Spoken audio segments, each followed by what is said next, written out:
Nəhayət ki, hamını narahat edən bu məsələ həll olundu. Satmaq öhdəyi ilə kirayə mənzil almağı planlaşdıranlar üçün çox mühüm bir yenilik var. Hər dəfə mənzil seçimi başlayanda ən böyük şikayət nələr idi?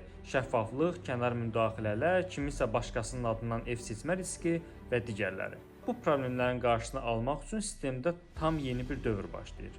İpotek və kredit zəmanət fondunun satmaq öhdəyi ilə kirayə mənzil seçimində artıq müraciətlər digər elektron imzalar da olmadan sima imzanın üz tanıma, yəni biometriya funksiyası ilə təsdiqlənəcək. Bu o deməkdir ki, kənar bir şəxsin başqasının adından sistemə daxil olub ev seçmə riski tamamilə mümkünsüzdür və xüsusi proqram botlarla kənar müdaxilənin də qarşısını alır. Sistemdə şəxsiyyət təsdiq edən zaman tətbiq sizin üzünüzü oxuyur və bu proses yalnız sizin iştirakınızla mümkün olur. Sima imza ilə biometriyadan uğurla keçdikdən sonra pəncərədə iki seçim gələ bilər. Əməliyyat uğursuz olduqda pəncərədə təəssüf ki, bu yaşayış sahəsi artıq seçilmişdir mesajı gəlir. Siz geriyə qayıdıb prosesi təkrarən yerinə yetirməlisiniz və başqa mənzil seçməlisiniz. Əməliyyat uğurlu olduqda isə pəncərədə sizin mənzil seçiminiz uğurla tamamlandı mesajı gəlir. Bu da o deməkdir ki, siz kirayə mənzil layihəsində iştirak edərək bütün prosesləri biometriya daxil olmaqla iş tamamlayan şəxsiniz və seçdiyiniz mənzili əldə etdiniz. Əgər siz də növbəti kirayə mənzil seçimlərində iştirak edəcəksiniz və telefonunuzda Sima imza proqramı yoxdursa, mütləq yükləyin